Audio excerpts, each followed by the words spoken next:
ദേവുട്ടി, വാവേ, ഇങ്ങ് വന്നേ, ഒരു കാര്യം പറയട്ടെ. എന്താണെന്ന് ഇങ്ങ് വാ, ഒരു കാര്യം പറയാനുണ്ട്. നിനക്കേ ഒരുപാട് സന്തോഷം ഉണ്ടാകുന്നൊരു കാര്യമാണ്. അതെന്ത് കാര്യമാണെന്നാ? ഇവിടെ വാ, ഇപ്പം പറയാം.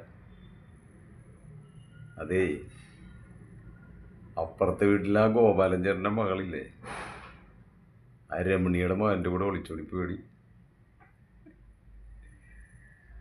സന്തോഷമായ? ഓ, ചിരി കണ്ട. പണ്ടേ നമ്മൾ രണ്ടുപേരും കൂടി ഒളിച്ചോടിപ്പോയപ്പോൾ ഇവരെന്തൊക്കെയാണ് പറഞ്ഞു കിടന്നത്. ഇപ്പൊ എങ്ങനെയുണ്ട്? ഇപ്പൊ എന്തായാലും അവൾ അവൻ്റെ കൂടെ ജീവിച്ചാൽ മതി. കാരണം അവള് വീട്ടിൽ കിടന്ന് ഈ അച്ഛൻ്റെ അമ്മയുടെ അടുത്ത് കാണിക്കുന്ന പ്രവർത്തനം, ആ നാക്കൊക്കെ, എന്താ അവളുടെ നാക്ക് ശബ്ദമൊക്കെ അല്ലേ, നമ്മൾ ഡെയിലി കേട്ടുകൊണ്ടിരിക്കുന്നതല്ലേ. ആ, അതൊക്കെ പോട്ടെ, എന്തായാലും ഒരു സന്തോഷമായിട്ട് ജീവിച്ചാൽ മതി. എന്താണ് നിന്റെ അഭിപ്രായം? ചിരിക്കുന്ന നിന്നടി, എന്തെങ്കിലും ഒന്ന് പറയണേ. ഇങ്ങനെ ചിരിച്ചോണ്ടിരിക്കുന്ന കാര്യം എന്താ? സന്തോഷം കൊണ്ടാണോ?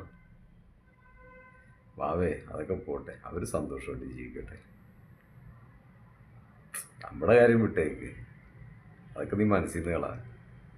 എന്തായാലും സംഭവിക്കാനുള്ള സംഭവിച്ച്. അവന് നല്ലത് വരട്ടെ, അവൾക്ക് നല്ലത് വരട്ടെ, അങ്ങനെ പ്രാർത്ഥിക്കൂട്ടാ. ഒന്നുമില്ലേ, നമ്മുടെ അയൽവാസിയല്ലേ. ഓട്ടടി വാവേ, ക്ഷമിച്ചേക്ക്.